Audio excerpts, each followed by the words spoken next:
Asad Air Base, Western Iraq. The missile warning alarm had been running for 11 seconds when the first Fateh 110 impacted the flight line. Not the perimeter, not an open area. The flight line, the hard stand where aircraft park, refuel, and receive maintenance between sorties. The warhead detonated 14 meters from an F-16 that had landed 40 minutes earlier and not yet been moved to its protective shelter. The blast destroyed the aircraft, cracked the shelter wall behind it, and sent fragments into the maintenance bay, where 4 American airmen had been completing a post-flight inspection on a second aircraft. 3 survived with shrapnel wounds. 1 did not. The second missile impacted the communications tower at the base's eastern perimeter 4 seconds later. The third impacted a fuel storage berm 200 meters north of the tower. By the time the Patriot battery on the base's western edge had processed its first firing solution, all 3 missiles had already hit. The battery engaged the 4th and 5th inbound rounds, destroying both at altitude. 1 American airman was dead, and the base's primary communications infrastructure was offline before the attack was 30 seconds old. The launch originated from mobile Fateh 110, transporter erector launchers operating from a position in Diyala Province, eastern Iraq, 180 kilometers northeast of Al-Assad. Not from Iranian soil, from Iraqi territory. The distinction carried significant legal and political weight and had been chosen deliberately. Iranian planners had assessed that a launch from Iranian territory would trigger an authorization for direct strikes on Iran, that a launch from Iraqi territory might not, that the ambiguity of a weapon fired by Iranian-controlled forces from a third country's soil might complicate the American response enough to reduce its scale. The assessment was based on the previous American response pattern, which had consistently drawn distinctions between attacks attributed to Iranian-controlled proxy forces and attacks attributed to Iranian military units directly. The Fateh 110 launch from Diyala Province was designed to sit in the gap between those two categories. Iranian missiles, Iranian military personnel operating the launchers, Iraqi territory. The category question was going to be answered by Washington, not Tehran, and the answer was going to determine what came next. American intelligence had tracked the launcher convoy moving into Diyala Province 36 hours before the attack, had assessed it as consistent with an Iranian ballistic missile unit, not a proxy militia, based on the convoy's vehicle signature, movement discipline, and communications patterns. The assessment had been passed to Central Command with a confidence rating of high and a threat warning that described the convoy as a potential prelude to a direct Iranian ballistic missile attack on American forces in Iraq. The threat warning had been received. The base protection posture at Al-Assad had been elevated. The Patriot battery had been placed on heightened readiness. 3 of the 5 missiles had already hit before the readiness elevation made any operational difference. The intelligence had been right on the threat. The readiness elevation had not been sufficient to intercept the first wave before they reached their targets. That gap is between an accurate threat warning and an adequate defensive response was the operational problem that the after-action review was going to spend weeks examining. What's your call? Type A if the U.S. should respond with strikes on the Iranian launcher units still in Iraqi territory.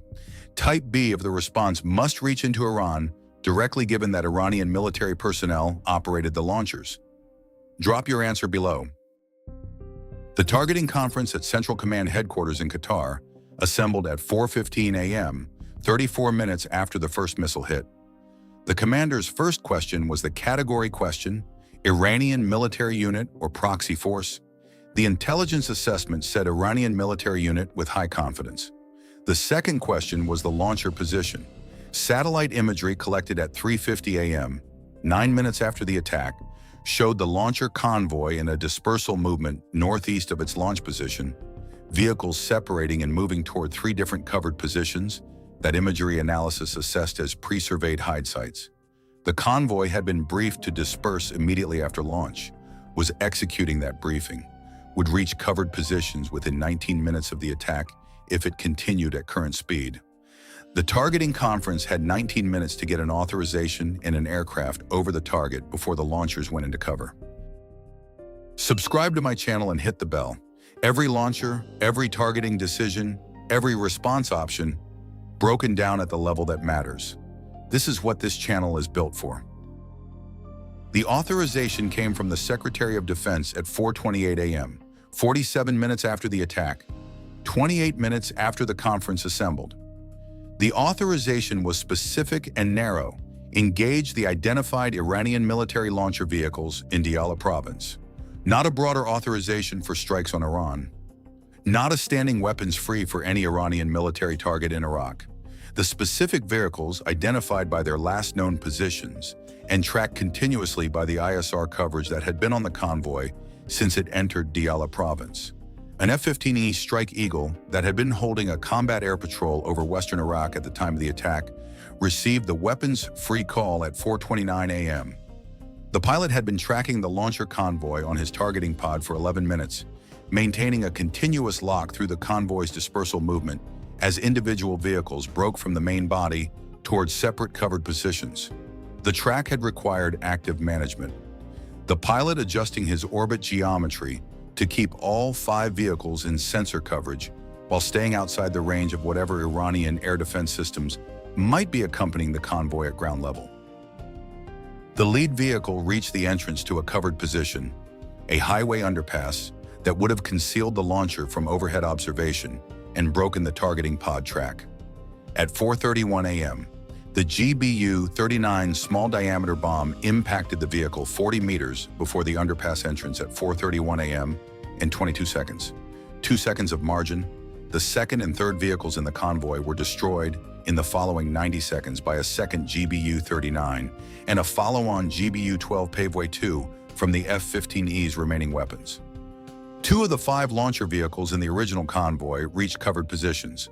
3 were destroyed in the open.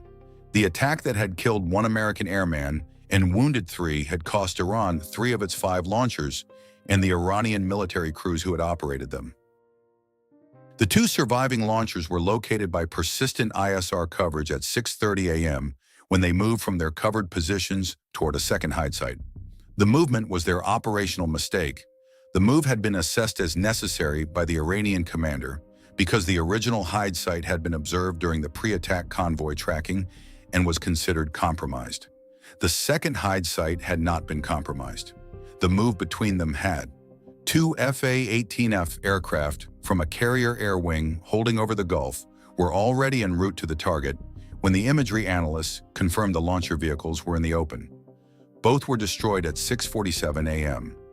All 5 launchers from the convoy that had killed an American airman at 3:41 a.m. were destroyed before 7 a.m. The operational unit that had conducted the attack did not survive the morning.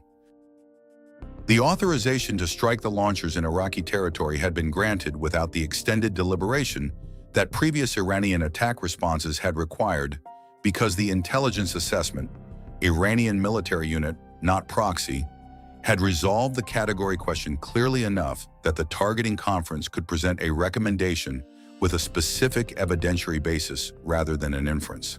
But the launcher strikes in Iraq were the tactical response to the tactical problem. The strategic question that the National Security Council was working in parallel was whether a direct Iranian military attack on American forces, regardless of the launch territory, required a response that reached into Iran rather than only addressing the specific units involved. The NSC had been working that question since 4 a.m. and had not resolved it when the last Iranian launcher was destroyed at 6:47 a.m. The destruction of the launchers had removed the immediate tactical threat and had done so with a speed and decisiveness that the after-action review would characterize as operationally sound. But the launcher strikes in Iraq had not addressed the strategic question of what Iran had decided when it committed an Iranian military ballistic missile unit, not a proxy militia, not a Houthi crew trained by Iranian advisors, but an organic Iranian Revolutionary Guard unit with Iranian personnel, to an attack on an American military installation. Proxy attacks had been managed through a framework of proxy responses and calibrated pressure on Iranian adjacent targets that maintained a functional distance between the American response and the Iranian decision-maker who had authorized the attack. That framework had survived multiple incident cycles because both sides had an operational interest in not closing the distance between American firepower and Iranian command authority. The Diyala launch had tested whether that framework would hold when the weapon was Iranian, even if the soil wasn't. Responding to it only within the proxy response framework communicated that the category distinction didn't matter, that Iran could use its own military to strike American forces, and the response would be calibrated against the tactical result rather than the decision that had authorized it. That communication was not one the NSC was prepared to make. The deliberation was going to produce a response that addressed the decision level, not just the launcher level. The question was how, where, and at what scale. The Iranian response to the launcher destructions arrived before the NSC had completed its deliberation. At 9:01 a.m., 5 hours and 19 minutes after the al-Assad attack, a second Iranian ballistic missile salvo launched from western Iran. Not from Iraq this time, from Iranian soil. 18 Zulfiqar ballistic missiles targeting the American logistics hub at Camp Arifjan in Kuwait and the Air Operations Center at Prince Sultan Air Base in Saudi Arabia. The launches were from Iranian territory with no attempt at deniability. Iranian military launchers, Iranian soil, publicly trackable launch signatures that both American missile warning systems and regional partner nation sensors would detect and attribute within minutes. Iran had moved the category question itself. The gap between proxy attack and direct Iranian military action that the Diyala Province launch had been designed to sit in was no longer relevant. Iran was launching from its own territory at American military installations across two countries simultaneously. The category was now clear, and Iran had made it clear deliberately. The THAAD batteries at Arifjan and Prince Sultan engaged the inbound missiles. 14 were destroyed in mid-course and terminal phase.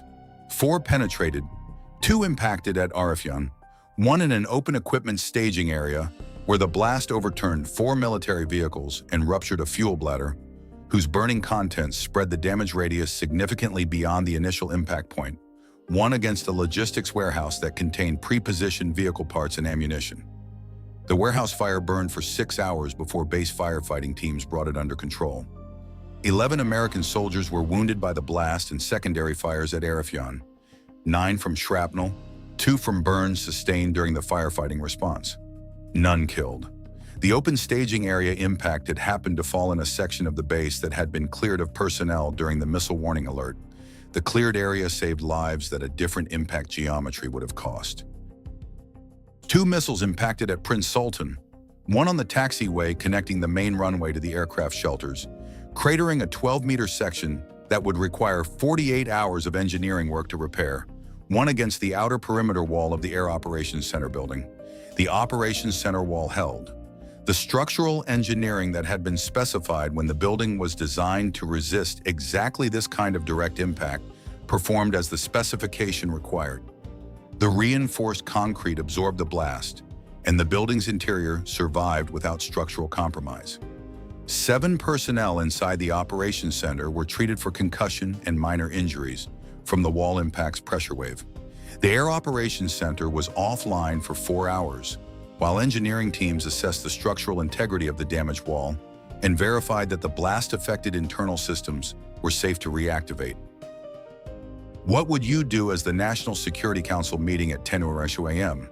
1 American airman dead, 11 soldiers wounded, Camp Arifjan damaged, the Air Operations Center at Prince Sultan hit, and Iran now launching from its own territory at American military installations in 2 countries?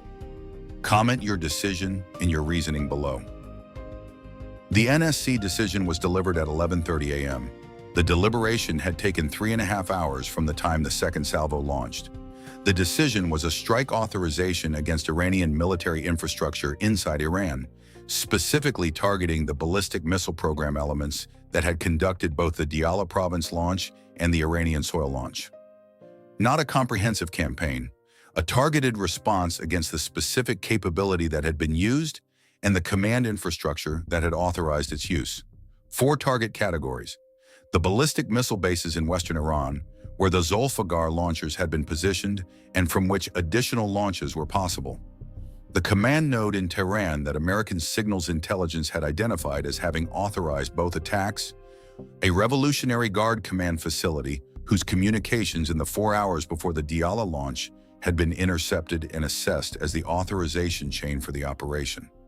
The logistics infrastructure that supported the ballistic missile units in western Iran, fuel, warhead storage, and transportation nodes that sustained the operational capability of the launchers that had survived the morning. The air defense systems protecting all three target categories addressed first to enable the strike aircraft to reach the primary targets. The strike launched at 1:44 p.m. F-35A aircraft from Al Dhafra in the UAE, and from the carrier air wing operated the seed packages. B-1B Lancer bombers operating from Diego Garcia carried AGM-158B JASSM-ER cruise missiles against the western Iran missile bases. The B-1B's large internal weapons capacity, allowing each aircraft to deliver 24 cruise missiles per sortie against the dispersed launcher positions and hardened storage facilities. The command node in Tehran was struck by a single GBU-39 small-diameter bomb delivered by an F-35A that had operated at the edge of its unrefueled combat radius to reach the target. The precision required to hit a single building in a dense urban area with a small-diameter weapon without damage to adjacent structures was the result of 12 separate intelligence reports that had refined the specific building's footprint and the surrounding structure clearances to a level that the targeting lawyers had approved for employment. The weapon was released at 2:17 p.m. The command facility that had authorized 2 ballistic missile attacks on American forces in the same morning was destroyed at 2:19 p.m. The strike package completed at 3:30 p.m., 1 hour and 46 minutes after the first weapon employment. Battle damage assessment imagery collected over the following 4 hours confirmed the western Iran missile bases destroyed or severely degraded, the command node destroyed, the logistics infrastructure at 3 of 4 targeted nodes destroyed. The 4th logistics node had been evacuated before the strike. Imagery showed vehicles departing the facility in the 2-hour window between the NSC authorization and the strike launch, suggesting Iranian intelligence had assessed a response was coming and had begun dispersal operations. The evacuation had preserved the vehicles and the personnel. It had not preserved the fixed infrastructure. The covered storage and the maintenance facilities were destroyed. The vehicles were in open fields somewhere in western Iran with nowhere to return to. Don't miss the follow-up on how Iran's response to the afternoon strike determined the next 72 hours and whether the conflict stayed contained to military targets. Subscribe to my channel and hit the bell. 1 American airman died at Al-Assad at 3:41 a.m. on a Sunday. By 3:30 p.m. the same day, less than 12 hours later, Iranian ballistic missile bases, a Revolutionary Guard command facility, and the logistics infrastructure sustaining western Iran's missile force had been destroyed. The sequence had covered 6 distinct military actions in under 12 hours. 2 Iranian ballistic missile attacks, 5 launcher destructions in Iraq before 7 a.m., 1 NSC authorization, 1 strike package against Iranian territory that addressed the decision level of the conflict, rather than only its tactical manifestations. The pace of the sequence was itself operationally significant. 12 hours from the first Iranian missile to the destruction of the command facility that had authorized it is a response timeline that Iranian planning had not modeled as the probable American sequence. The previous response patterns, deliberation periods measured in days, carefully calibrated strikes against the most proximate and deniable targets, had established an expectation about American decision speed. The Sunday sequence invalidated that expectation. The command facility in Tehran that had authorized the Diyala launch had been destroyed before the sun set on the day of the attack it had authorized. The calculation that had made the attack seem worth the risk had been made with a model of American response speed that turned out to be wrong by a factor of several days. That gap between the expected response and the actual response is where Iranian strategic planning was going to have to do its heaviest reconstruction work before the next operation was proposed. Was the decision to strike the Tehran command facility the right call, holding the decision level accountable for the attack it authorized? Or did hitting a Revolutionary Guard headquarters inside the Iranian capital cross an escalation line that the launcher strikes in Iraq and the western bases alone would have avoided? Type R for right call, type L for line crossed. Make your case below. Missiles cross borders in seconds. The decisions that authorize them take hours and are made by people in buildings. The Sunday sequence demonstrated both directions of that relationship simultaneously. The decision made in the Tehran command facility in the pre-dawn hours had put Iranian military ballistic missiles over American military bases in Iraq and then over Kuwait and Saudi Arabia before 9:00 a.m. The decision made in the NSC conference room in Washington between 8 and 11:30 a.m. had put American strike aircraft over that command facility by 2:17 p.m. The operational geography of the conflict had covered Iraq, Kuwait, Saudi Arabia, and Iran in a single Sunday. The escalation that Iranian planners had been managing for months through the careful calibration of proxy distance and launch location had collapsed in 12 hours because one decision had been made to commit Iranian military personnel and Iranian military launchers to a direct attack. And the response to that decision had addressed the decision itself rather than only the weapons it had fielded. If this breakdown delivered the analysis you came here for, like the video, share it, and subscribe to my channel. Every missile, every launcher, every authorization decision, we build it out at the level the headlines can't reach. What does Iran do next after losing its Western Iran missile bases, its logistics infrastructure, and the command facility that ran the operation? And which moment in Sunday's sequence do you think was the strategic turning point? Drop both answers below.